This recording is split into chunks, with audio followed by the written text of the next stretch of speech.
What's good, YouTube? It's your boy, Blue Blood Sports TV, and I'm back at y'all with another one. So once again, World Boxing News is back at it, disrespecting black fighters. Again, they disrespect the likes of the pound-for-pound king, the first ballot Hall of Famer, once he retires, the 5-division world champion, 3-division undisputed world champion, and the pound-for-pound king, undefeated Terence Bud Crawford, who has 42 wins now, no loss, no draw, 31 wins by way of knockout. It's being rumored and reported and speculated that Terence Bud Crawford, after his major victory 2 Saturdays ago, when he jumped up essentially 3 weight classes, technically 2, and he fought and beat another first ballot Hall of Famer that everybody stated he was going to get knocked out in that fight. It was just a money grab because of his age at 37, turning 38 this Sunday, that Terence Crawford was just looking to cash out. Terence Crawford was looking to get the bag that he never received throughout his career, right? It was a circus that nobody wanted to see. So Terence Bud Crawford jumped up and beat 4-division world champion, 2-time undisputed super middleweight, and at the time, the reigning undisputed super middleweight, the face of boxing, and the cash cow, Saul Canelo Alvarez, who is now 63 wins, 3 losses, 2 draws, 39 wins by way of knockout. Terence Crawford jumps up to 168 and outclasses Canelo Alvarez in a fight that everybody stated he was going to get knocked out in. A fight he was the underdog in. He goes up there, defines the odds, right? And everybody can't accept what they saw. So they have 10,000 rhymes and reasons as to why Terence Crawford won and why Canelo Alvarez lost. Excuses. Canelo Alvarez, he lost because he was old, washed up, no legs, and faded, according to Boxing News 24. So with that said, Terence Crawford obviously is not a 68-pounder, but styles make fights. And now it's said that the 38-year-old Terence Crawford is going to drop down to 160 middleweight and look to become a world champion at the very least, as he's going to possibly chase undisputed. He can get undisputed in 2 fights at 160, with Benavidez being the unified champion. He holds the IBF and the WBO. Lara holds the WBA, and you have Carlos Adames holds the WBC. It's said that Benavidez is willing now. He called out Terence Crawford yesterday, said, let's make a fight happen. Benavidez is open to make a fight. Terence Crawford drops down, fights, and beats Benavidez. That makes him the unified middleweight champion, and that makes him a 6th division champion. And if Carlos Adames and Lara fights and unifies the belts, he can fight the winner of that fight and have 2 more fights in his career. At 160, he beats Carlos Adames' Lara winner.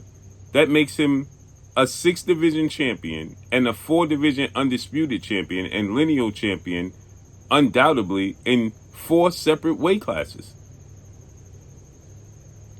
So he has his sights, according to reports, set on that goal at 38. But now the boxing world is not satisfied because, see, they don't believe that Lara, Adames, or Benavidez can beat Terence Crawford. Hell, Benavidez's own trainer or former trainer, world-renowned trainer and former world champion Buddy McGirt, he don't believe that Benavidez can beat Terence Crawford. Lara is in his 40s, okay? And Carlos Adames, Terence Crawford is very familiar with, as they had sparred numerous occasions. And we've seen the sparring session, right? Where Terence Crawford was a 135-pounder version of Terence Crawford, and was giving Carlos Adames all he could ask for in that sparring session. So therefore, many people don't believe, right, that Carlos Adames can beat Terence Crawford. So World Boxing News says that Terence Crawford is a coward.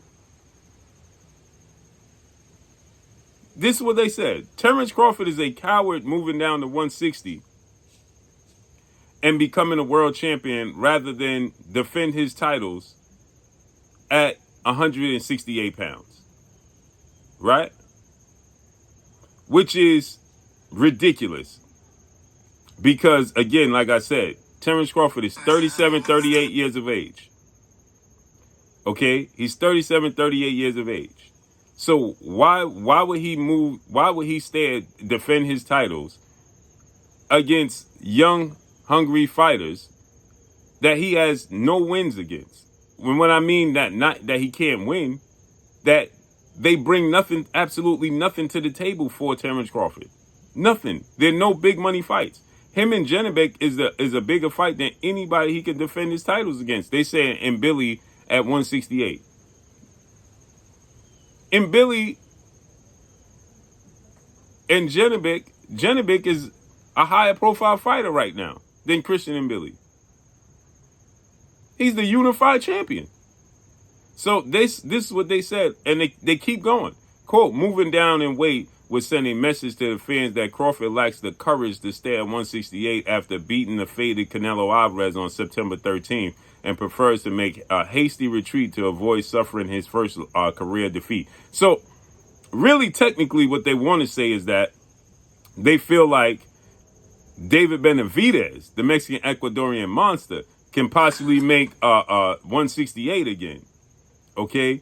And that's the fight that they want to see because they feel like David Benavidez has the best opportunity and option to beat Terence Crawford. They don't feel like everybody else can beat Terence Crawford. They're not confident everybody else can beat Terence Crawford. And they're definitely not confident Carlos Adames, Benavidez, or Lara can beat Terence Crawford. So they want to see him in the best possible position to lose. And that represents David Benavidez, period. But no, Terence Crawford continued to define the odds because he only had one fight at 154. So fighting at 168 is still technically him jumping up two weight classes. I mean, 160 is still technically him jumping up two weight classes or one. Period. So no, y'all want to see him in the best possible position to lose so you can diminish his victory over Canelo Alvarez. Nasty work. Because none of these guys you would have favored over Canelo Alvarez. None of those 168 pounders, they would have favored over Canelo Alvarez. Period. And that's all I got for y'all, man. Follow me on Instagram at Blue Blood Sports TV, all one word. It's your boy Blue signing off. I'm gone. Peace.